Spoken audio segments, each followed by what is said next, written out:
सबको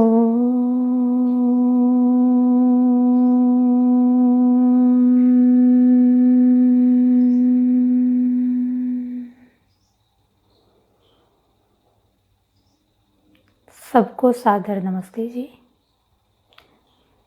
हम सब मिलकर ऐतरेय उपनिषद का स्वाध्याय कर रहे हैं। पीछे हमने देखा ब्रह्मांड पुरुष से देवताओं की उत्पत्ति कैसे हुई और उन देवताओं का पिंड पुरुष में प्रवेश कैसे हुआ। ब्रह्मांड पुरुष से जिस क्रम से इंद्रिय और देवता उत्पन्न हुए, इसके विलोम क्रम से अर्थात विपरीत क्रम से देवताओं ने इंद्रिय के रूप में पिंड पुरुष में प्रवेश किया। इस वर्णन से ऋषि ऐतरेय क्या बताना चाह रहे हैं? महर्षि ऐतरेय ब्रह्मांड पुरुष और पिंड पुरुष के बीच में जो संबंध है उसको इस वर्णन से बताना चाह रहे हैं। यह सृष्टि अकस्मात नहीं बनी है। इस सृष्टि को बनाने वाले ने सृष्टि का निर्माण सब प्रयोजन किया है। हर बार परमपिता परमात्मा ईक्षण करते हैं और एक एक वस्तु बनाते हैं, अर्थात ज्ञान पूर्वक इस संसार की रचना हुई है। देवता इस ब्रह्मांड के प्रतीक हैं, इस ब्रह्मांड में विद्यमान पदार्थ हैं, और इंद्रिय पिंड पुरुष में रहने वाला क्रियाशील कर्म करने के साधन है। देवताओं का और इंद्रियों का आपस में संबंध है। एक एक इंद्रिय के लिए एक एक देवता है।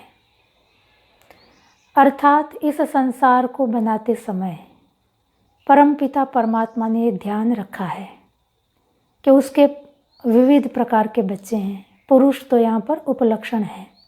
गाय, घोड़ा, भैंस, कुत्ता, बिल्ली, हाथी, पशु, पक्षी, जलचर, स्थलचर, नभचर, विविध प्रकार की योनियाँ हैं।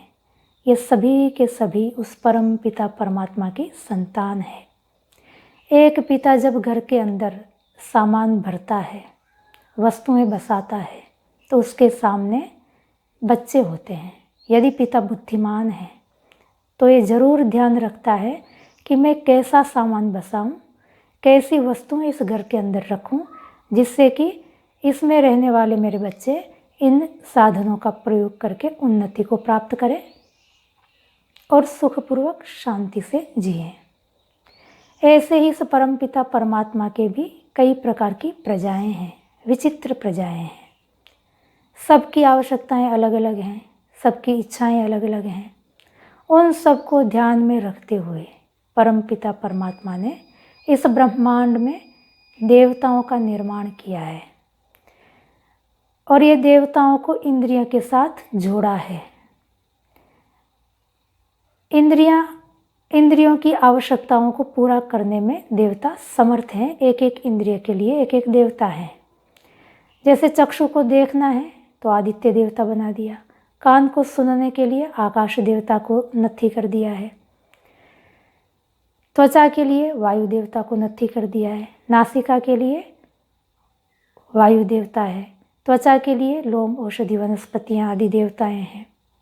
तो इस प्रकार अलग अलग देवताएं अलग अलग इंद्रियों के साथ जुड़े हुए हैं। ये इस बात का उपलक्षण है कि ये सब देवताएं इंद्रियों के सहयोग के लिए हैं, अर्थात इस संसार को परमपिता परमात्मा ने अपनी मौज मस्ती के लिए नहीं बनाया है। इस संसार को परमपिता परमात्मा ने पुरुष के, जीवात्मा के इच्छाओं को, आवश्यकताओं को ध्यान में रखते हुए बनाया है कि क्या क्या रूप देखने की इच्छा हो सकती है, कितने रस की इच्छा हो सकती है, कितने शब्द सुनने की इच्छा हो सकती है। विविध प्रकार के रूप इस संसार में, उसकी प्रजा क्योंकि विविध है, हर एक को अलग अलग रूप चाहिए, तदनुरूप संसार में रूप बना दिए। सबको अलग अलग स्वाद चाहिए, तदनुरूप संसार में बेहिसाब स्वाद बनाए हैं, रस बनाए हैं, शब्द बनाए हैं, स्पर्श बनाए हैं, ठंडा, गर्म, मुलायम, कठोर, कितने प्रकार के स्पर्श हैं। खट्टा मीठा, तूरा, कड़वा, कटु, कितने प्रकार के रस बने हुए हैं। कर्णप्रिय, कर्कश, विविध प्रकार के शब्द हैं। तो ये सारे जो संसार की रचना है, ये सारे देवता ये प्रजा को ध्यान में रखते हुए बनाए गए हैं। योग दर्शन में कहा है भोग अपवर्गार्थम दृश्यम। ये जो दृश्य है, सृष्टि है, वो आत्मा के भोग और अपवर्ग के लिए है। भोग अर्थात भोगने के लिए, सुख प्राप्त करने के लिए, आनंद लेने के लिए।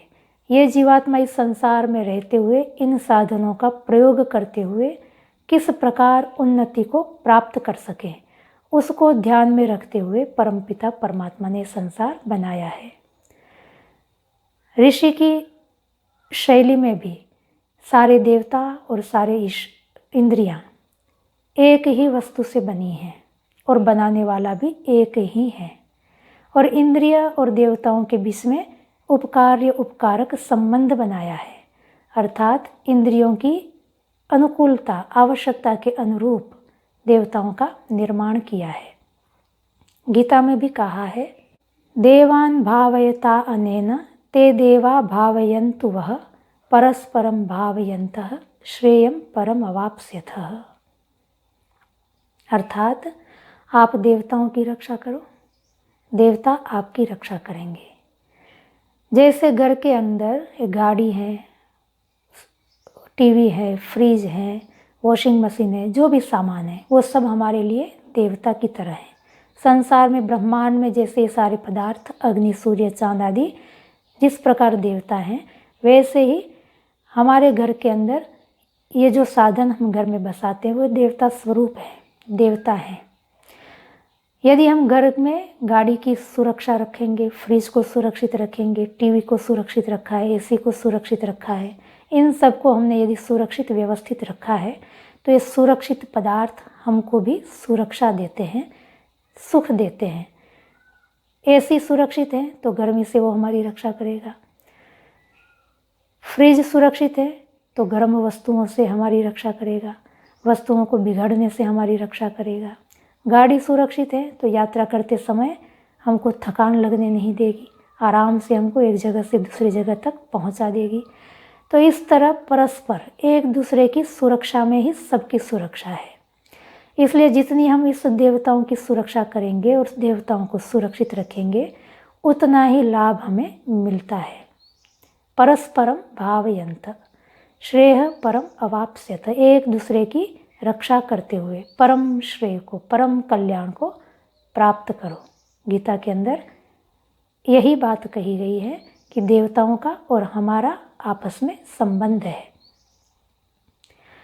इसी बात को उपनिषद ने इस शैली में रोचक ढंग से वर्णित किया है।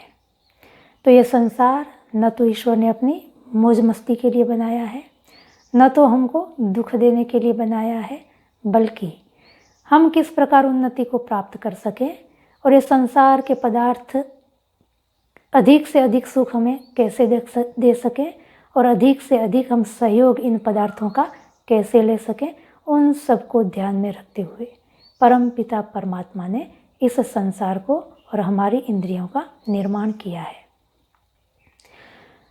अब देवता इंद्रिय बनकर पिंड शरीर में प्रविष्ट हो गई। पहले प्रजापति परमात्मा ने गौ ला करके दी, देवताओं को पसंद नहीं आई, मना कर दिया। घोड़ा ला करके दिया, पसंद नहीं आया, मना कर दिया। फिर पुरुष ला करके दिया, सभी देवता खुश हो गए और प्रसन्न होकर के प्रजापति के आदेश से अपने अपने प्रकोष्ठ में सब चले गए। अब दो बहनें बच गई, एक अशनाया, दूसरी पिपासा। अशनाया कहते हैं भूख को और पिपासा कहते हैं प्यास को। प्रजापति परमात्मा ने भूख और प्यास भी तो बनाए थे और उन सब भूख और प्यास को देवताओं के साथ नत्थी कर दिए थे। अपने आप ही वो जुड़ गई थी सभी देवताओं के साथ। तो जब सब देवता पुरुष रूपी घर को प्राप्त करके अपने अपने प्रकोष्ठ में चले गए तो ये दो बहनें बाहर खड़ी थी। इनको मैं बहनें इसलिए कह रही हूँ क्योंकि अशनाया और पिपासा ये जो दो शब्द हैं भूख और प्यास के लिए संस्कृत में स्त्रीलिंग में होते हैं, इसलिए बहनों की कल्पना आ रही है, इसलिए इन दोनों को मैं बहन कह के पुकार रही हूँ। तो ये दोनों बहनें बाहर खड़ी रह गई। उसने देखा हमारे लिए तो कोई कमरा शेष रहा ही नहीं, सब कमरे भर गए हैं, हम कहाँ जाए। अब घर में मान लीजिए 8-10 बच्चे हैं, 8 बच्चे हैं, पिता कुछ वस्तु ले आए, 6 बच्चे तो वो सारी वस्तु लेकर चले गए, 2 बच्चे बेचारे रह गए, उनके हिस्से कुछ नहीं आया, खाली रह गए। तो वो 2 बच्चे क्या करेंगे? स्वाभाविक है, पिता के पास जाएंगे, पिता को शिकायत करेंगे, पिता को अपनी पीड़ा सुनाएंगे। ये 2 बहनें भी प्रजापति परमात्मा के पास गई और प्रजापति परमात्मा के पास जा कर के उन दोनों ने कहा, ते अब्रवीत तम अशनाया पिपासे अब्रुताम। प्रजापति परमात्मा को भूख और प्यास ने कहा, क्या कहा? आवाभ्याम अभिप्रजाने ही इति, हमारे लिए भी प्रकोष्ठ का निर्माण करो, हमको भी तो रहना है, हम कहाँ रहेंगे, हमारे लिए व्यवस्था कीजिए। ते अब्रवीत, प्रजापति परमात्मा ने उन दोनों को, भूख और प्यास को, एक बात कही, तासु एव वाम देवतासु आभजामी, तुम दोनों को मैं इन देवताओं के साथ ही शेयरिंग में कमरा दे देता हूँ, अलग से कमरा नहीं बनाता हूँ, इनके साथ व्यवस्था कर देता हूँ। एताशु भागिन्यव करोमि इति, इन्हीं देवताओं के साथ आपको भागीदार बना देता हूँ। आपके लिए सभी देवताओं के कमरे हैं, किसी भी देवता के कमरे में आप रह सकती हैं, ये अधिकार आपको देता हूँ। कोई भी देवता आपको मना नहीं कर सकती है, आप जब भी जिस भी कमरे में रहना चाहें, जितनी देर रहना चाहें, सबको आपके लिए व्यवस्था करनी होगी, सबको अपने साथ आपको रखना होगा, ये अधिकार मैं आपको देता हूँ। तो प्रजापति परमात्मा ने भूख और प्यास के लिए कोई अलग कमरा नहीं बनाया, कोई अलग अवयव नहीं बनाया है। हाथ के लिए देखिए एक हाथ बना रखा है, हस्त इंद्रिय के लिए, पाद इंद्रिय के लिए पैर बना रखे हैं, श्रोत्र इंद्रिय के लिए कान बना रखा है, वाणी के लिए मुख जिह्वा बना रखी है, रसना इंद्रिय के लिए भी जिह्वा है, नेत्र इंद्रिय के लिए चक्षु है। तो अलग अलग इंद्रियों के लिए, अलग अलग देवताओं के लिए अलग अलग कमरे की व्यवस्था है। पर आप देखेंगे इस शरीर में भूख और प्यास के लिए कोई अलग जगह नहीं है। शुरू से ही परमपिता परमात्मा ने भूख और प्यास को सबके साथ रखा है, सबके साथ नत्थी कर दिया। तो भूख और प्यास प्रसन्न हो गई, क्योंकि अब तो सारे ही कमरे उसके हो गए, जब चाहे जिस कमरे में जाना चाहे और जितनी देर रहना चाहे, कोई उसको मना नहीं कर सकता था, बेरोक टोक उसकी गति हो गई, सब कमरे उसके हो गए। तस्माद् यस्यै कस्यै च देवतायै हविर्गृह्यते भागिन्यौ एव अस्याम अश्नाया पिपासे भवतः। अब भूख और प्यास, जब हम भूखे हो जाते हैं या तो प्यासे हो जाते हैं, तब हमारी स्थिति कैसी होती है? बेहिसाब प्यास लगी हो, कड़कड़ाती भूख लगी हो, उस स्थिति में क्या हम कुछ करने में समर्थ होते हैं? कड़कड़ाती भूख लगी और कोई के प्रवचन सुनो तो क्या रिएक्शन होगा हमारा, क्या प्रतिक्रियाएं होंगी? अत्यंत तेज प्यास लगी हो और कोई कहे थोड़ा ये काम कर दो, हम काम करेंगे? हर व्यक्ति सामान्य रूप से अत्यंत भूख और प्यास में बेचैन हो जाता है, अशांत हो जाता है, तीव्र इच्छा जगती है कि सब कुछ छोड़ दूं, बस थोड़ा पानी मिल जाए, कुछ खाने को मिल जाए। उस समय उसको कुछ भी संसार में प्यारा नहीं लगता, प्रियतम वस्तु भी अप्रिय लगने लगती है जब भूख और प्यास सवार हो जाती है। तो ये भूख और प्यास की ताकत है, किसी को शांति से जीने नहीं देती, तब तक जब तक कि उसको शांत न किया जाए। तब तक हमको खाना पड़ता है जब तक कि भूख शांत न हो जाए, तब तक हमें पानी पीना पड़ता है जब तक कि प्यास बूझ न जाए। और वो पानी जो प्यास को पसंद हो, हमारी मर्जी से भी काम नहीं चलता। यदि रोज़ हम मीठा पानी पीते हैं और यदि कभी फीका पानी पीने को मिल जाए, प्यास मना कर देती है कि ये तो मुझे तृप्त नहीं कर पा रहा है, मीठा पानी लाओ, मीठा पानी मांगती है। हमारी प्यास बुझती ही नहीं है, बनी रहती है। तृप्त होने का नाम ही नहीं लेती है। जिनको चावल खाने की आदत पड़ जाए, उसको यदि रोटी खानी पड़ जाए, भूख मना कर देती है, ये नहीं चावल चाहिए, रोटी नहीं। कहाँ कहाँ घुमाती है व्यक्ति को, कितना दौड़ाती है व्यक्ति को। कभी जलेबी खाने की इच्छा हो जाए तो हमको स्वीट की दुकान तक दौड़ा देती है ना, कि जाओ अभी जाओ जलेबी ले आओ, कुछ भी हो जाए। जलेबी खा करके ही चैन लेती है, और जलेबी भी कैसी, जैसी उसको पसंद है। यदि उसको कुरकुरी जलेबी पसंद है तो ये ढीली ढाली जलेबी से काम नहीं चलाती है, उसको वही जलेबी चाहिए, फला ब्रांड की ही चाहिए। ये भूख और प्यास कम नहीं है, व्यक्ति को वही तो भगा रही है। उत्तर से दक्षिण में भागे जा रहा है, दक्षिण वाला उत्तर में भागे जा रहा है, पूर्व वाला पश्चिम में, पश्चिम वाला पूर्व में, चारों ओर दौड़ ही दौड़। कौन दौड़ा रहा है? भूख और प्यास। मूल में तो यही है, भूख और प्यास। अब इंद्रियों के साथ भूख और प्यास को नत्थी कर दिया। जिस भी कमरे में जाए उस प्रकोष्ठ की देवता इंद्रिय चंचल हो जाए। जैसे हमको भूख और प्यास लगती है और हम बेचैन हो जाते हैं, हमारी चंचलता बढ़ जाती है, ऐसे ही भूख और प्यास जिस देवता के प्रकोष्ठ में जाए वो देवता चंचल हो जाए, बेचैन हो जाए, परेशान हो जाए। कर्ण के प्रकोष्ठ में चला जाए तो श्रोत्र इंद्रिय बेचैन, और तब तक बेचैन रहे जब तक ये भूख प्यास शांत न हो जाए। भूख और प्यास जाकर के कहती है वही वाला शब्द सुनना है मुझे, और कर्ण इंद्रियों को भगा के रखती है, चैन की सांस लेने नहीं देती जब तक कि वो शब्द सुनाई न दे। फला मूवी का गाना सुना है, जब तक वो गाना नहीं सुना है तब तक शांति नहीं मिलती है। ये लालसा, इच्छा बनी रहती है कि कब मैं गाना सुनूं, कहाँ है, ढूंढता रहता है व्यक्ति, कहाँ कहाँ ढूंढता है, कितनी दौड़ लगाता है। रसना इंद्रिय के प्रकोष्ठ में चली गई, जिह्वा में चली गई, रसना को चंचल कर देती हैं कि नहीं गुलाब जामुन तो खाने हैं, भूख लगी है। गुलाब जामुन बनवा के छोड़ती हैं, उसके बिना मानती नहीं है कि अभी चाहिए, अभी बना। सामान नहीं है घर में, खरीद के ला। तत्काल व्यक्ति बाहर जाता है, खरीद के लाता है।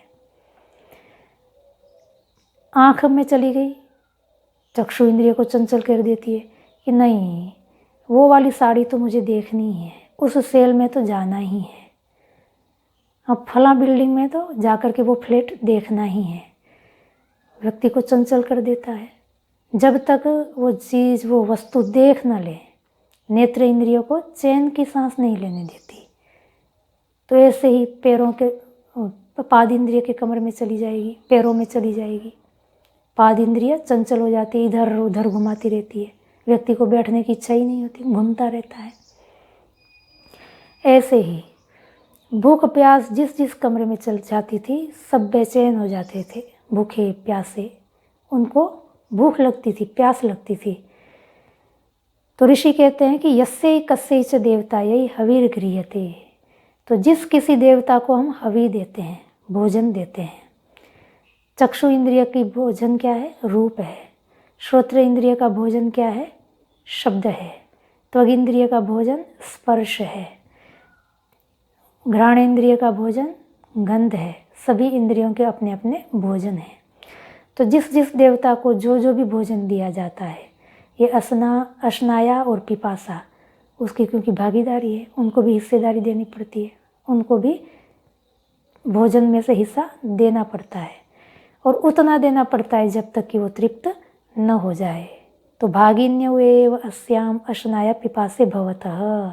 हर हवि में, हर भोजन में असनाया और पिपासा भागीदारी ही बनी रहती हैं, तैयार खड़ी होती हैं कि हमको भी चाहिए, और उनको खिलाना ही पड़ता है। ऐसा नहीं है कि आज नहीं खिलाया कल खिलाएंगे ऐसा कह दे, नहीं सुनती।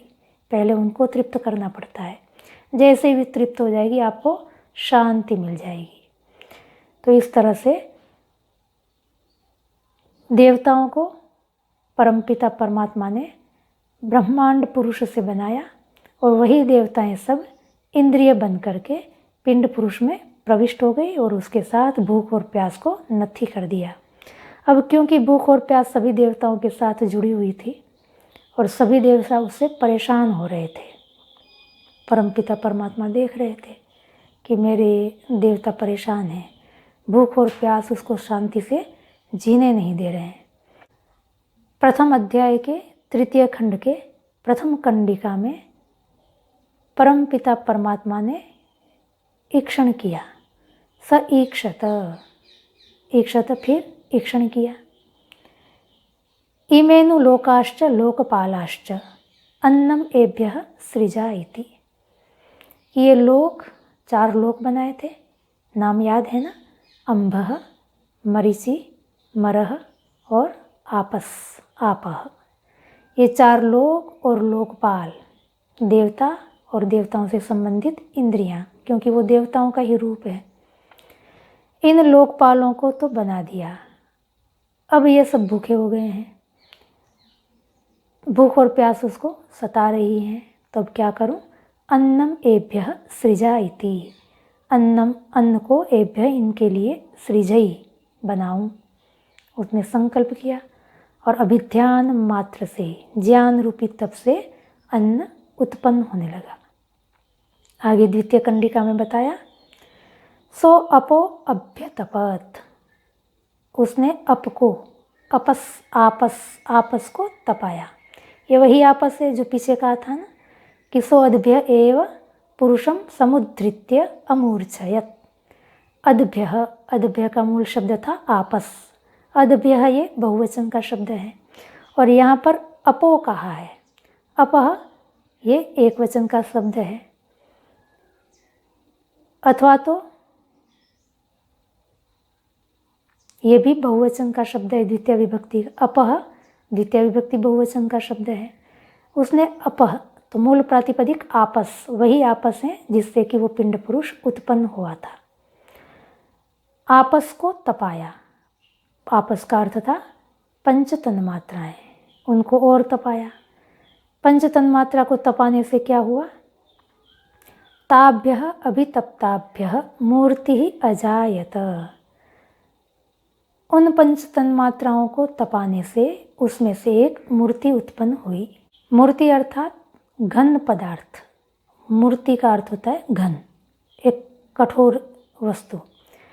तो वो आपस जो था वो तरल था, तपाने से घन ही होता है। जिस वस्तु को तपाया जाए वो वस्तु अपने तरल रूप को छोड़ के घन रूप को प्राप्त होती हैं। तो यहाँ पर भी आपस को तपाया तो वो और घन हो गई, और उसमें से एक मूर्ति, घन पदार्थ उत्पन्न हुआ। या वैसा मूर्ति अजायत अन्नम वै तत्, और वो जो मूर्ति उत्पन्न हुई, घन पदार्थ उत्पन्न हुआ, वो क्या था? तो बता रहे हैं अन्नम वै तत्, वो अन्न था। क्यों? क्योंकि प्रजापति ने देखा था कि मेरी प्रजा भूखी है और प्रजा के लिए मुझे अन्न बनाना है, तो उन्होंने संकल्प किया और आपस पंच तन्मात्रा को और तपाया, और उसी पंच तन्मात्रा से भोग्य पदार्थ अर्थात अन्न उत्पन्न किया। भोक्ता इंद्रियां पहले ही उत्पन्न हो चुकी हैं, उसके अनुग्रह करने वाले देवता भी उत्पन्न हो चुके हैं। अब उसी तत्व से अन्न, भोग्य पदार्थ, अन्न यहाँ पर उपलक्षण है। अन्न अलग अलग इंद्रियों के, देवताओं के अन्न अलग अलग होंगे। जैसे इंद्रियों की दृष्टि से देखें तो चक्षु के लिए अन्न होता है रूप, श्रोत्र के लिए अन्न होता है शब्द, रसना के लिए अन्न होता है रस, नासिका का अन्न होता है गंध, त्वचा का अन्न होता है स्पर्श। पर एक योनियों के रूप में देखें कि मनुष्य योनि है, बिल्ली, कुत्ता, घोड़ा, गधा, उनको भी तो अन्न चाहिए। तो अन्न का अर्थ होता है अद्यते इति अन्नम, जो भी खाया जाता है उसको अन्न कहते हैं। तो यहाँ पर वो प्राणियों की दृष्टि से जो अन्न है उसका वर्णन है।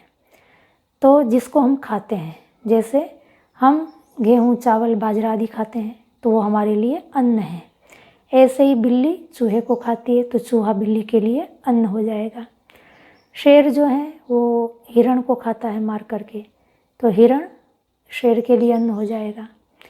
चिड़ियाँ हैं, कुछ चिड़ियाँ ऐसी होती है जो कीड़े मकोड़े खाती हैं, तो उनके लिए वो कीड़े मकोड़े जो हैं वो अन्न हैं। कुछ चिड़िया शाकाहारी भी होती हैं, दाना खाती हैं तो दाना उस चिड़िया के लिए अन्न हो जाएगा। तो सभी के लिए, गाय जो है घास खाती है तो घास गाय का अन्न है। तो सबके लिए अन्न अलग अलग है, क्योंकि सब प्रजापति की संतान है तो अन्न की जो सबको आवश्यकता रहती है। तो ये अन्न का तात्पर्य इन विविध योनियों के द्वारा जो भी खाया जाता है वह पदार्थ उस योनि के लिए अन्न कहलाता है। तो ये अन्न प्रजापति परमात्मा ने बनाया। अब तदेनत सृष्टम, आगे तृतीय खंड के तृतीय कंडिका में कह रहे हैं कि ये जो सृष्टम अन्नम, उत्पन्न जो अन्न है, सियार वाली कहानी तो भूले नहीं होंगे ना, फिर सियार बोलने लगा है, ध्यान में रखेंगे ऐतरेय उपनिषद की भाषा को। तो ऋषि क्या लिखते हैं कि अन्न को प्रजापति परमात्मा ने बनाया और वो उत्पन्न अन्न, तद एनत, एनत मतलब वह जो अन्न जिसको अभी उत्पन्न किया है, सृष्टम रचितम उत्पन्न किया हुआ अन्न, परांग अत्यजिगांसत, परांग मतलब परा दूर, अत्यजिगांसत मतलब तेजी से भागने लगा। जैसे ही अन्न को पैदा किया अन्न भागने लगा। क्यों भागने लगा? अन्न ने देखा कि चारों ओर देवताएं खड़ी हैं और सब भूखी और प्यासी हैं और ये सारी देवता मुझ पे टूट पड़ेंगी और मुझे निगल जाएगी, मैं तो मर जाऊंगा। तो सबको ही प्राण प्रिय होता है, अपने जीवन की रक्षा के लिए सभी संभव प्रयास करते हैं, अंतिम सांस तक अपने आप को बचाने की कोशिश करते हैं। सांप के लिए ऐसा प्रसिद्ध है कि सांपिनी अंडे देती हैं और अंडे में से जब बच्चे निकलते हैं तो निकलते ही बड़ी तेज़ी से भागने लगते हैं। क्यों भागते हैं? क्योंकि सांपिनी का जो स्वभाव है वो अपने बच्चों को ही निगल जाती है। यदि बच्चा उसके सामने है तो बच्चे को खा जाती है, इसलिए बच्चे अंडे से निकलते भागने लगते हैं, क्योंकि सबको ही जीवन प्रिय है। उनका स्वभाव ही ऐसा होता है, उनको पता है कि मेरी माँ मुझे निगल लेगी तो फटाफट भाग जाओ यहाँ से। तो सब दौड़ने लग जाते हैं, पर कोई कमज़ोर होता है उसको एक आध को निगल भी जाती है सांपिनी। तो अन्न ने भी देखा कि सब भूखे प्यासे खड़े हैं, टकटकी लगा के देख रहे हैं कि प्रजापति कुछ खाने को बनाए, हम उसको खा के तृप्त हो जाएं। तो अन्न ने देखा कि यदि मैं थोड़ी देर भी टिका यहाँ पर, ये सब मुझ पे टूट पड़ेंगे और मुझे निगल जाएंगे, मैं तो मर जाऊंगा, मेरा कोई अस्तित्व ही नहीं रहेगा। तो भागा, दौड़ लगाई, परांग अत्यजिगांसत, दूर भागने की कोशिश की। अब ये देवता तो भूखे थे, अब भूखे देवता भोजन को भागने देंगे? हम भी अत्यंत भूखे प्यासे हैं, तो फिर पानी की यदि बूंद दिख जाए तो बूंद के पीछे पीछे भागते रहेंगे। चावल का एक दाना दिख जाए उसको पकड़ने की कोशिश करेंगे। यदि मान लो पानी की बूंद दाएं जाती है तो हम भी दाएं भागेंगे, पानी की बूंद बाएं जाए तो हम भी बाएं भागेंगे। तब जब अत्यंत बेचैन अवस्था में होते हैं, जब पानी के अतिरिक्त और कुछ नहीं दिखता, तब इंसान पागल सा हो जाता है। हर बूंद के लिए जो भी कीमत चुकानी पड़े तैयार रहता है। तो जैसे हम भागते हैं ना, भूखे प्यासे हो जाते हैं वस्तुओं के पीछे, भोगों के पीछे, जब इंद्रियां लालायित हो जाती हैं, एक ललक जगती है, प्यास जगती है, तो हम भी ऐसे ही भागते हैं। तो अब वाणी भूखी थी, उसने देखा कि अन्न बन गया और वो तो भाग रहा है। यदि भाग जाएगा तो फिर काम कैसे चलेगा? वाणी ने भी दौड़ लगाई। तद वाचा अजिगृक्षत, तो वाणी ने उसको पकड़ने की कोशिश की, पीछे दौड़ी, खूब दौड़ लगाई, उसने भी पकड़ने की कोशिश की। तन्न अशक्नोद वाचा ग्रहीतुम, पर वाणी के द्वारा उसको पकड़ने में समर्थ नहीं हुआ, अर्थात वाणी उस अन्न को पकड़ नहीं पाई। स यद एनद वाचा अग्रहिष्यत, यदि वाणी की गिरफ्त में वो अन्न आ जाता, वाणी यदि उस अन्न को पकड़ पाती, यद्ध एनद वाचा अग्रहिष्यद, यदि वाणी के द्वारा उस अन्न को वो सृष्टा पकड़ लेता तो क्या होता? अभिव्याहृत्य ह एव अन्नम अत्रप्स्यत, अर्थात अभिव्याहृत्य मतलब बोल करके, बोलने मात्र से ही, ह निश्चय से, एव अन्नम अतृप्स्यत तृप्त हो जाता। अन्नम ऐसा बोलता और तृप्त हो जाता। लड्डू बोलता और लड्डू से, जैसे लड्डू खा के पेट भरता है ना, वैसा लड्डू ऐसा बोल करके तृप्ति हो जाती। यदि परमपिता परमात्मा ने जब अन्न बनाया और वो अन्न जब भागने लगा, उस भागते हुए अन्न के पीछे वागींद्रिय भी भागी और वो दौड़ती हुई वागींद्रिय के द्वारा यदि वो अन्न पकड़ा जाता तो फिर बोल करके ही हमारा काम चल जाता।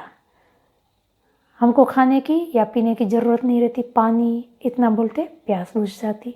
लड्डू, बर्फ़ी, पेड़ा, कुछ भी बोल लो, जो भी प्रिय आइटम है उसको बोलते ही तृप्त हो जाते। जैसे खा करके तृप्त हो रहे हैं वैसे बोल करके ही वही तृप्ति मिल जाती। पर ऐसा हो नहीं पाया, वाणी उस अन्न को पकड़ नहीं पाई। कितना आराम होता यदि वाणी से ही पेट भर जाता, बोल करके यदि हम तृप्त हो जाते तो कितनी शांति होती, कितना समय बच जाता। केवल बैठे बैठे बोलना ही था, पर यह संभव नहीं है क्योंकि वाणी ये काम करने में समर्थ नहीं हो पाई। फिर क्या हुआ? आगे कहा, तत्प्राणेन अजिघृक्षत। घ्राणेन्द्रिय, प्राण का अर्थ यहाँ पर घ्राणेन्द्रिय है। घ्राणेन्द्रिय ने पकड़ने की कोशिश की उस भागते हुए अन्न को। सारी देवताएं उसके पीछे भाग रही हैं, वाणी की गिरफ्त में तो नहीं आया। वाणी तो थक हार के बैठ गई। अभी प्राण इंद्रिय में ताकत थी, वो उसके पीछे बड़ी तेजी से भागी जा रही थी। तो घ्राणेन्द्रिय ने उसको पकड़ने की कोशिश की। तन्न शक्नोत प्राणेन ग्रहीतुम, पर वो अन्न बड़ा चालाक था, वो प्राण की गिरफ्त में भी नहीं आया, वो वहाँ से भी छटक गया। प्राणेन्द्रिय, घ्राणेन्द्रिय समर्थ नहीं हो पाई उस अन्न को पकड़ने से। यद्यैनत प्राणेन अग्रहिष्यत, यदि ये अन्न घ्राणेन्द्रिय के द्वारा पकड़ा जाता, घ्राणेन्द्रिय की गिरफ्त में यदि आ जाता तो क्या होता? अभिप्राण्य एव अन्नम अतृप्स्यत, कि बस सांस लेते, गहरी सांस ली और तृप्त हो जाते, सांस ली और प्यास बुझ जाती, सांस लेते ही पेट भर जाता। हमको खाने की ज़रूरत नहीं पड़ती, बस सुगंध मात्र से। रसोई के अंदर हलवा पक रहा है, यहाँ सोफे में हम बैठे हैं, सुगंध आ रही है, सुगंध मात्र से हम तृप्त हो जाते, हमको खाने की आवश्यकता नहीं रहती। पर ऐसा हो नहीं पाया, घ्राणेन्द्रिय अन्न को पकड़ने में समर्थ नहीं हो पाई, इसलिए सूंघने मात्र से हम तृप्त नहीं हो पा रहे हैं। आगे क्या हुआ? 5वीं कंडिका में कहा, तच्चक्षुषा अजिघृक्षत तन्न अशक्नो चक्षुषा ग्रहीतुम। फिर चक्षु इंद्रिय आई, बड़ी तेज होती है ना, घंटों सेकंडों में कहाँ से कहाँ पहुँच जाती है। अभी पुस्तक में लगी हुई है, जरा सी आँख उठाओ तत्काल सूर्य तक पहुँच जाती है, चंद्रमा तक पहुँच जाती है, कितनी दूर तक पहुँच जाती है। इतनी तेज भागने वाली चक्षु इंद्रिय। उसने कहा मैं तो पकड़ के ही रह दूँगी। वो भागते हुए अन्न के पीछे भागी, पर चक्षु इंद्रिय भी उसको पकड़ नहीं पाई। यद्येन चक्षुषा अग्रहिष्यत दृष्ट्वा एव अन्नम अतृप्स्यत, यदि चक्षु इंद्रिय से ही चक्षु इंद्रिय अन्न को पकड़ लेती, चक्षु इंद्रिय के द्वारा अन्न को पकड़ा जाता, चक्षु इंद्रिय की गिरफ्त में यदि अन्न आ जाता तो क्या होता? बस मिठाई की दुकान में हम चले जाते और वहाँ खड़े खड़े जो भी मिठाई खानी हो उसको केवल देखते और हमारा पेट भर जाता, पैसे भी खर्च नहीं करने पड़ते, कोई कढ़ाई बढ़ाई घर में चढ़ाने की ज़रूरत नहीं, आराम से चले जाओ किसी भी मिठाई की दुकान में और जो मिठाई अच्छी लगती है उसके ऊपर केवल दृष्टिपात कर दो और दृष्टिपात करते ही तृप्त हो जाते। कितना आराम होता, बस चलते चलते दुकान की ओर देख लिया, तृप्त हो गए, कभी भूखे प्यासे रहेंगे ही नहीं। जो भी पीने की इच्छा हुई थी, बादाम दूध पीना है, बस बादाम दूध की बोतल को देख लो, बादाम दूध से जो तृप्ति होती है वो तृप्ति हो जाएगी। आइसक्रीम खाने की इच्छा है, आइसक्रीम को देख लो, उस खा करके जो तृप्ति होनी है वो केवल देख करके ही हो जाएगी। क्या अद्भुत दुनिया होती यदि चक्षु ने अन्न को पकड़ लिया होता, पर ऐसा हो नहीं पाया। चक्षु अन्न को पकड़ नहीं पाई, तो अब देख करके हमको तृप्ति नहीं होती है। फिर आगे क्या हुआ? छठी कंडिका में कहा तच्छ्रोत्रेण अजिघृक्षत, श्रोत्र के द्वारा अन्न को पकड़ने की कोशिश की। श्रोत्र तो व्यापक है ना, आकाश का ही एक रूप है, सर्वत्र व्यापक है। तन्ना शक्नोत श्रोत्रेण ग्रहीतुम, पर वो इतना समर्थ श्रोत्र भी अन्न को पकड़ने में समर्थ नहीं हो पाया। स यद्येन श्रोत्रेण अग्रहिष्यत् तच्छ्रुत्वा एव अन्नम अतृप्स्यत्, यदि श्रोत्र इंद्रिय अन्न को पकड़ लेती तो सुन करके ही हम तृप्त हो जाते। श्रुत्वा एव अन्नम अतृप्स्यत्, बस अन्न कुछ भी हो सकता है, लड्डू हो सकता है, बर्फ़ी हो सकती है, हलवा हो सकता है, जलेबी हो सकती है, कुछ भी, बर्गर है, पिज़्ज़ा है। आजकल तो वही ज़्यादा पसंद करते हैं बच्चे। किसी ने पिज़्ज़ा बोला और हमने सुना और बस तृप्ति हो जाती, खाने की आवश्यकता नहीं पड़ती। गोलगप्पे हैं, गोलगप्पे बोलते ही तृप्त हो जाते, सुन के ही, शब्द सुनते ही। यदि श्रोत्र इंद्रिय ने अन्न को पकड़ा होता, पर ऐसा हुआ नहीं। श्रोत्र इंद्रिय अन्न को पकड़ नहीं पाई, इसलिए अब हमें अन्न खाना पड़ता है। खाए बिना हमारी तृप्ति नहीं होती है, सुन करके तृप्ति नहीं होती है। आगे क्या कहा? 7वीं कंडिका में तत्त्वचा अजिघृक्षत तन्न शक्नो त्वचा ग्रहीतुम। अब त्वग इंद्रिय से, चमड़ी से उस अन्न को पकड़ने की कोशिश की, पर त्वचा भी उसको पकड़ने में समर्थ नहीं हो पाई। स यद्येन त्वचा अग्रहिष्यत् तत्स्पृष्ट्वा एव अन्नम अतृप्स्यत्, यदि त्वग इंद्रिय के द्वारा अन्न को पकड़ने में समर्थ हो जाते तो क्या होता? बस छूकर, लड्डू को छू लिया, तृप्ति हो जाती। समोसे को छू लिया, समोसे का स्वाद, समोसा खा करके जो तृप्ति होती है ना, वही तृप्ति छू करके ही हो जाती। कितना आराम होता। पर त्वचा उस अन्न को पकड़ नहीं पाई, इसलिए हमें अन्न को छूने मात्र से तृप्ति नहीं होती है। आगे कहा 8वीं कंडिका में तन मनसा अजिघृक्षत तन्ना शक्नोत मनसा ग्रहीतुम। मन के द्वारा, अंतःकरण के द्वारा अन्न को पकड़ने की कोशिश की, पर मन भी कितना समर्थ है। जविष्ठ बताया है, मन से तेज और कोई नहीं है। यज्जविष्ठम तन्मे मनः शिव संकल्पमस्तु। शिव संकल्प मंत्रों के अंदर मन को अत्यंत गतिशील बताया है, तीव्र वेग के साथ चलने वाला, क्षण में कहीं पहुंच जाता है ना। चंद्रमा पे, सूर्य पे, बस कल्पना में विहरते रहो, कहीं कहीं कितने दूर दूर लोक लोकांतर में पहुंच जाता है। इतनी तेज गति से भागने वाला यह मन, जिसको चंचल कहते हैं, वो भी इतनी तेज नहीं दौड़ पाया कि अन्न को पकड़ सके। कितनी तेज भाग रहा है वो। मृत्यु का भय मनुष्य को कितनी तेज गति दे देता है। मरने का जब भय आ जाता है तो व्यक्ति के अंदर सामर्थ्य, सुसुप्त सामर्थ्य सारी जग पड़ती है। जैसे भूकंप आदि सब आते हैं, तब मरता मरता व्यक्ति भी ऐसा लगे बस अभी गया कि तभी गया, वो भी यदि सोचना है कि भूकंप आया, पूरी ताकत लगा करके भागता है। तो ये अन्न भी, क्योंकि पीछे मौत घूम रही थी, सारे भूखे देवता उसके पीछे लगे हुए थे, पूरी ताकत के साथ भागे जा रहा था, जिस कारण वो इतनी तीव्र गति वाला मन भी उसको पकड़ नहीं पाया।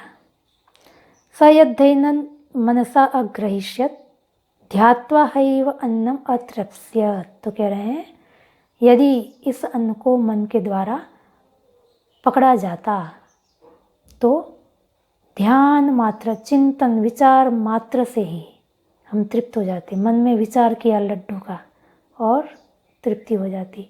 मन में विचार किया किसी केक बनाने का, आइसक्रीम बनाने का, पेस्ट्री बनाने का, जो भी आप सामान्य स्थिति में नहीं बना सकते, कल्पना करनी है, विचार ही करना है, वास्तव में बनाना थोड़ी ना है।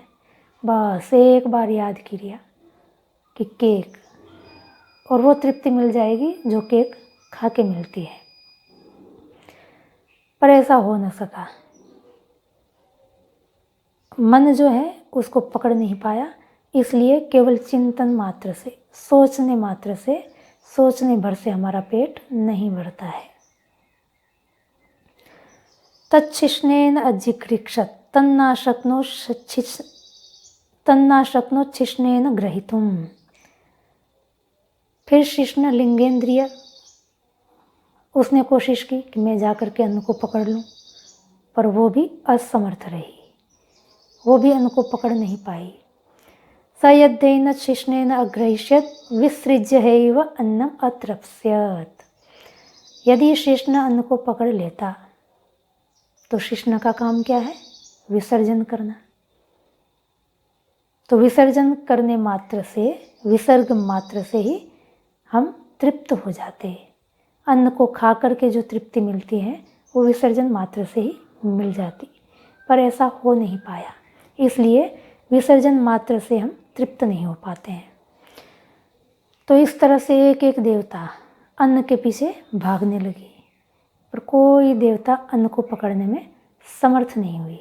इस कारण देख करके या सुन करके या छू करके या सूंघ करके इतने मात्र से हमारा पेट नहीं भरता है। वो अस्नाया और पिपासा शांत नहीं होती है, वो प्यासी की प्यासी बनी रहती है, भूखी की भूखी बनी रहती है। फिर उनको कैसे तृप्त किया जा सकता है? तो आगे बताया 10वीं कंडिका में, तद अपानेन अजिघृक्षत तद आवयत। अपान अर्थात प्राण, प्राण गया उस अन्न के पीछे, प्राण की गिरफ्त में वो अन्न आ गया। तद आवयत, वो उसके आवरण में आ गया, उसकी गिरफ्त में आ गया, उसकी पकड़ में आ गया। प्राण ने अन्न को पकड़ लिया। सैषो अन्नस्य ग्रहो, इसलिए प्राण को सह एष मतलब वो प्राण जिसने अन्न को पकड़ा था, इस प्राण को अन्न का ग्रह मतलब पकड़ने वाला, जिसके द्वारा अन्न पकड़ा जाता है, ग्रह कहा जाता है, क्योंकि उसने अन्न को पकड़ लिया। यद वायु अन्नायुर्वा एषः यद वायु, यद वायु, वायु अर्थात प्राण, वायु का ही सूक्ष्म रूप प्राण होता है। तो ये जो वायु है प्राण रूप, वो ही अन्नायु है। अन्नायु अर्थात अन्न है आयु जिसकी, उसको अन्नायु कहते हैं। तो ये प्राण अन्नायु है। जब तक अन्न मिलेगा तब तक प्राण जिंदा रहेंगे। जैसे ही अन्न मिलना बंद हो जाएगा, धीरे धीरे प्राण सूखने लगते हैं और एक दिन प्राण पूरे ही छूट जाते हैं। हम भी देखते हैं ना, जिसको खाना नहीं मिले 1 महीने तक, 1.5 महीने तक, उसके बाद वो देह त्याग देता है। क्यों? क्योंकि आयु का जो कारण था, प्राण की आयु का वो कारण, वो अन्न उसको मिला नहीं। इसलिए व्यक्ति अन्न कई दिनों तक नहीं मिले तो ज़्यादा दिन तक शरीर को धारण नहीं कर पाता है, इसलिए प्राण को अन्नायु कहा।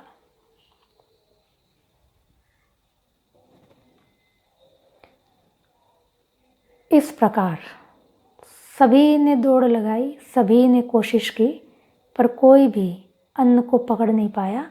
अन्न केवल प्राण की गिरफ्त में आए, और प्राण कहाँ रहते हैं? नाभि में रहते हैं। अपानो भूत्वा नाभ्याम प्राविशत, प्राण जो है वो अपान बन करके नाभि में प्रविष्ट हो गया है।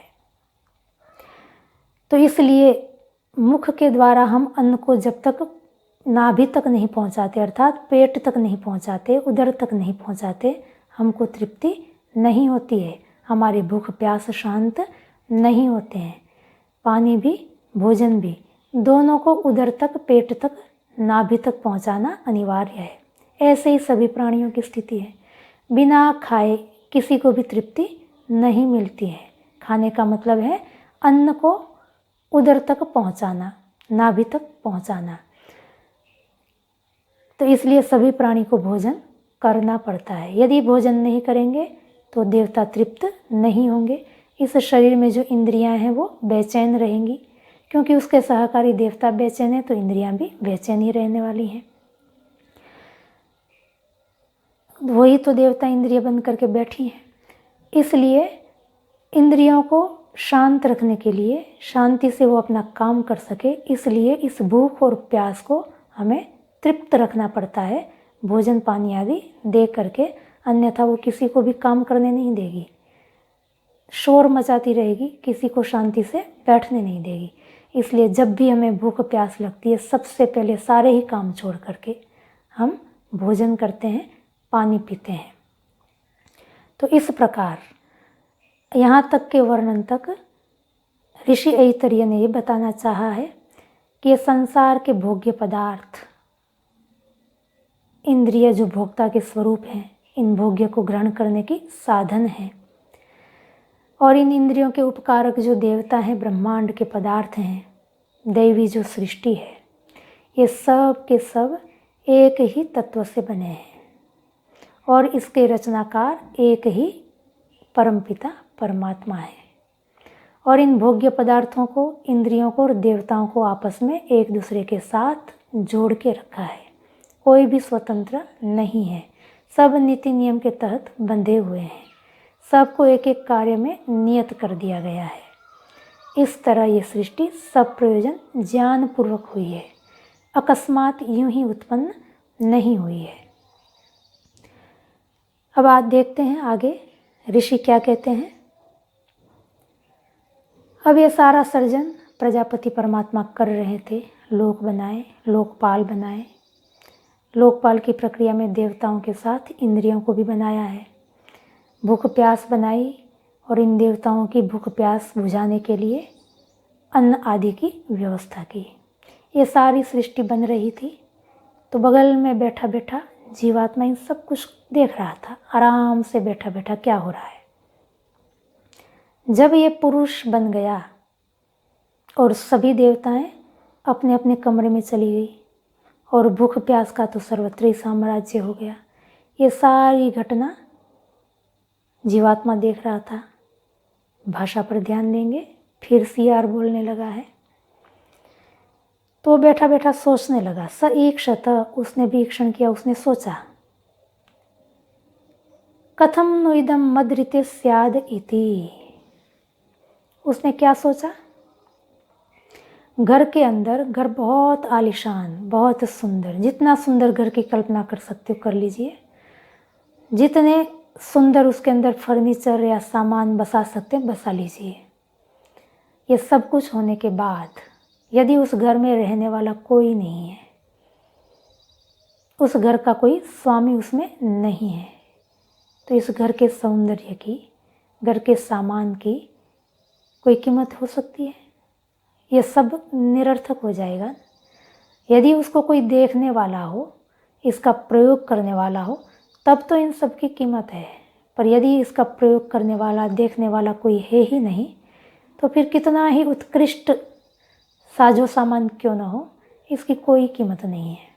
तो जीवात्मा भी देख रहा था, उसने देखा बड़ा सुंदर घर, पुरुष उसको भी पसंद आया और बहुत सुंदर सुंदर कमरे हैं, सभी देवता अपने अपने कमरों में चली गई हैं। और उसने सोचा कि मेरे बिना इन सब का क्या होगा, कथम नु इदम मदृते स्यादिति, मेरे बिना इन सब की क्या कीमत है। क्योंकि पुरी शेते इति पुरुषः, वो जो पुरी, वो नगरी बनी हुई है, उसका स्वामी तो जीवात्मा है, वो तो अभी स्वामी बाहर बैठा है। सारे सेवक घर के अंदर घुस गए और घर के अंदर घुस करके धमाल कर रहे हैं, शोर मचा रहे हैं। पर स्वामी के बिना वो सेवक चाहे कितने ही हों, कितने ही प्रसन्न हों, कितने ही अनुरूप या तो अनुकूल उनको कमरे मिल गए हों, पर यदि उस घर का मालिक उस घर में नहीं है तो सेवकों की स्थिति उस घर में कितने दिन की, कितने दिन रह पाएंगे सेवक उस घर में। तो इस जीवात्मा ने भी सोचा कि ये खुश तो भले ही हैं इंद्रियां, और अच्छे अच्छे कमरे मिले हैं उनको, पर यदि मैं नहीं जाऊंगा, इस पुरी में मैं नहीं रहूँगा, तो इन सब का अस्तित्व कब तक, इन सब का क्या होगा। कथम नु इदम मदृते स्यादिति।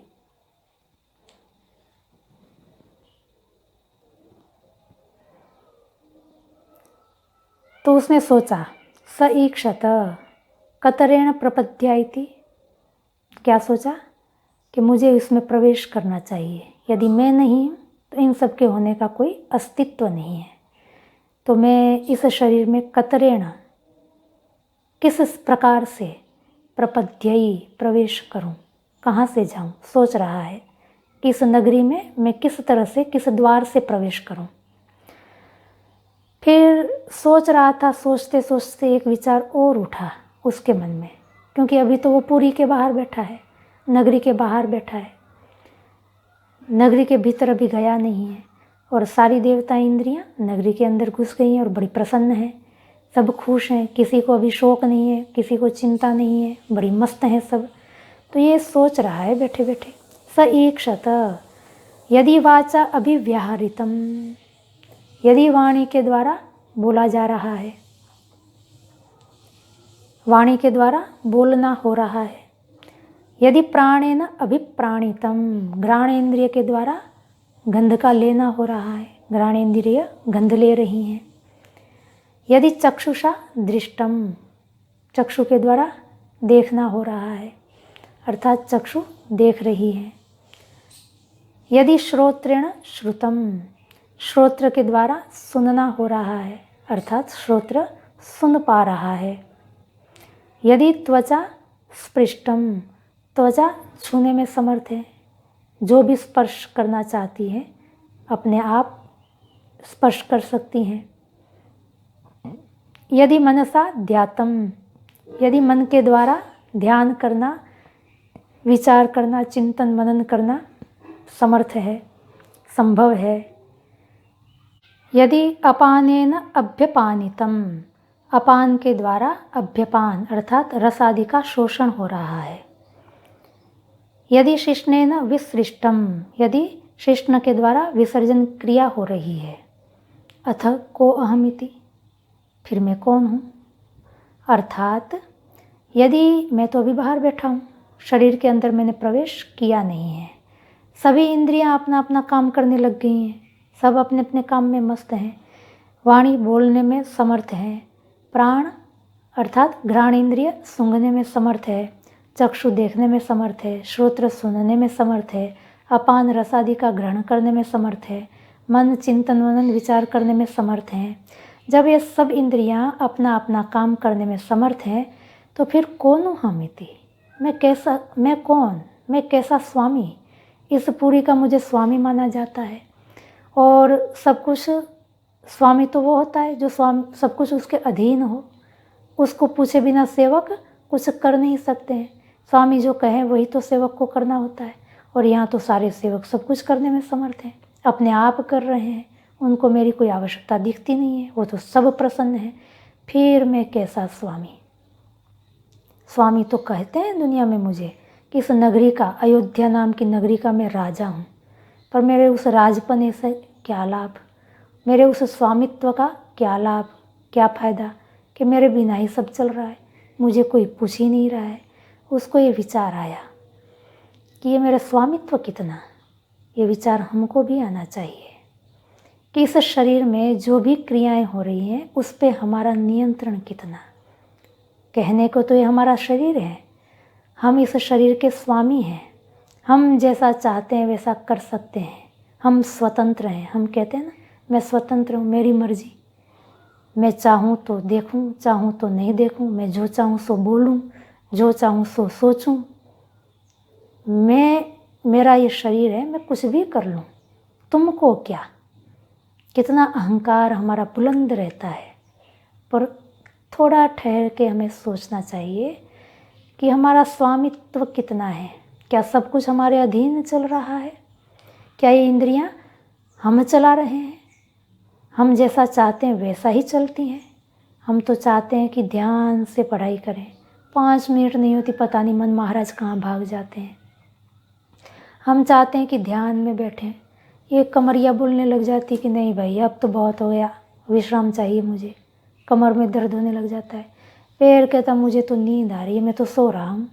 पैर सो जाता है, बैठने ही नहीं देता कि मुझे सुलाओ भी। गर्दन लुढ़क जाती है, वो सीधा रहने का नाम नहीं लेती है। काम करना चाहते हैं, जीवा कहती मुझे तो प्यास लगी है, पानी पिलाओ। कान कहेगा कुछ ये सुनना है, ये सुनाओ। मन लगने ही नहीं देते। काम हम स्वतंत्र कितने हैं, ये इंद्रियों के पीछे हम कितना भाग रहे हैं। अभी त्यौहार आएंगे, कोई वार त्यौहार आते हैं, शॉपिंग के लिए भागते हैं। शादी ब्याह आती है, साड़ी चाहिए, शर्ट चाहिए, पैंट चाहिए, मैचिंग चाहिए, पति पत्नी की मैचिंग शर्ट और साड़ी चाहिए, उसके लिए कितना घूमते हैं हम। फिर हमारा स्वामित्व कहाँ है? हम इंद्रियों के दास हैं या इंद्रियां हमारी दास हैं? हम स्वतंत्र हैं या इंद्रियां स्वतंत्र हैं? कौन किसको चला रहा है, ये हमें थोड़ा ठहर के सोचना चाहिए। ऐतरेय ऋषि उसकी ओर ही संकेत कर रहे हैं कि हम सोचें। प्रजापति परमात्मा ने संसार बना करके दिया और ये शरीर भी उसने बना करके दिया और जीवात्मा को हमको स्वतंत्र किया। हम जो कुछ भी करें, करने में हम स्वतंत्र हैं, पर वो स्वतंत्रता हमारी कितनी है? ये शरीर के अंदर कितना हम अपनी इच्छा से करते हैं और कितना हम मजबूरी में करते हैं, अर्थात हमसे करवाया जाता है, हमको पता ही नहीं है। जरा सी विपरीत परिस्थिति आते ही गुस्से हो जाते हैं। गुस्सा हम करते हैं कि कोई हमें करवाता है। महाभारत के अंदर दुर्योधन को जब कहा गया कि तू पांडवों के साथ ऐसा व्यवहार क्यों करता है, पांडव भी तो तेरे भाई हैं, और उन्होंने पूरा राज्य तो मांगा नहीं है। पूरा राज्य यद्यपि युधिष्ठिर का अधिकार है, सबसे बड़ा वो है, राजा बनने का अधिकारी है, योग्यता भी है, सामर्थ्य भी है, फिर भी उसने तेरे लिए राज्य छोड़ दिया। केवल 5 गांव मांगे, वो 5 गांव देने के लिए भी तैयार नहीं है। ऐसा क्यों कर रहा है तो युधिष्ठिर क्या बोलता है? जानामि धर्मम न च मे प्रवृत्तिः, जानामि अधर्मम न च मे निवृत्तिः, केनापि देवेन हृदि स्थितेन यथा नियुक्तोस्मि तथा करोमि। अर्थात मैं धर्म को जानता हूँ पर मेरी प्रवृत्ति नहीं हो रही है धर्म की ओर। मैं अधर्म को भी जानता हूँ कि ये ठीक नहीं है। मुझे पता है मेरा जो पांडवों के साथ व्यवहार है वो ठीक नहीं है, पर मैं उससे हट भी नहीं पा रहा हूँ, निवृत्ति मेरी नहीं हो रही है। केनापि देवेन हृदि स्थितेन, मेरे भीतर कोई देव बैठा है जो मुझे चला रहा है, और वो जैसा चला रहा है मैं वैसे ही चला जा रहा हूँ, अर्थात मैं भी अवश्य हूँ। तो ऐसे ही हमें भी देखना चाहिए, क्या हम भी किसी के द्वारा चलाए जा रहे हैं या हम बुद्धिपूर्वक चल रहे हैं। किन्नु में पशुभिस्तुल्यम किन्नु सत्पुरुषैरपि, क्या हम इच्छापूर्वक सज्जनता की ओर आगे बढ़ रहे हैं या कोई हमें निम्नता की ओर आगे ले जा रहा है।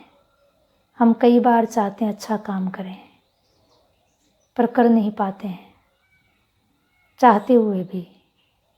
तो कौन हमें विवश कर रहा है, किसके अधीन हमारा ये जीवन चल रहा है? इसके ऊपर चिंतन करने के लिए एक रोचक ढंग से जीवात्मा के मुख से ऐतरेय ऋषि ने ये वाक्य कहे हैं कि अभी तो मैं शरीर के बाहर बैठा हूँ, जबकि इस नगरिका में स्वामी कहा जाता हूँ। लोक में ऐसी ही मेरी प्रसिद्धि है, पर मेरे सेवक तो मेरे बिना इस नगरी में बड़े मज़े से रह रहे हैं। किसी को कोई कमी मेरी अनुपस्थिति किसी को महसूस ही नहीं हो रही है। किसी को मेरी आवश्यकता हो ऐसा लग ही नहीं रहा है। सब समर्थ हैं अपने काम करने में, कहीं मुझे मेरी आवश्यकता नज़र ही नहीं आ रही है। जब मेरी आवश्यकता ही नहीं है, जब ये सब स्वतंत्र हैं, पहले से ही समर्थ हैं, जिसके लिए मुझे कोई व्यवस्था करनी नहीं है, पहले से ही सारी व्यवस्थाएं बनी बनाई हैं, और अब मैं केवल कुर्सी पे जाके बैठ जाऊं और इस नगरी का राजा कहलाऊं, तो उस राजापन में क्या रखा है? मैं कैसा स्वामी, कितना मेरा सामर्थ्य है? इस नगरी में नाम तो मेरा लिया जा रहा है कि मैं राजा, पर मैं जानता हूँ कितना मैं राजा हूँ। तो इस तरह से जीवात्मा चिंतन कर रहा है, इस नगरी में प्रवेश की सोच रहा है, पर सोचते सोचते साथ में ये भी विचार आ गया कि इस नगरी में जाऊंगा तो सही, पर मेरी कीमत क्या है कि मेरे बिना भी तो सब चल ही रहा है, तो फिर जाके लाभ है क्या, कोई फायदा होगा? तो इस तरह से सोचता सोचता जीवात्मा इस नगरी में कैसे प्रवेश करूं, उसको भी साथ में सोच रहा है। फिर आगे क्या हुआ उसको हम आगे देखेंगे। आज बस इतना ही। वाणी को विराम। ओम शम।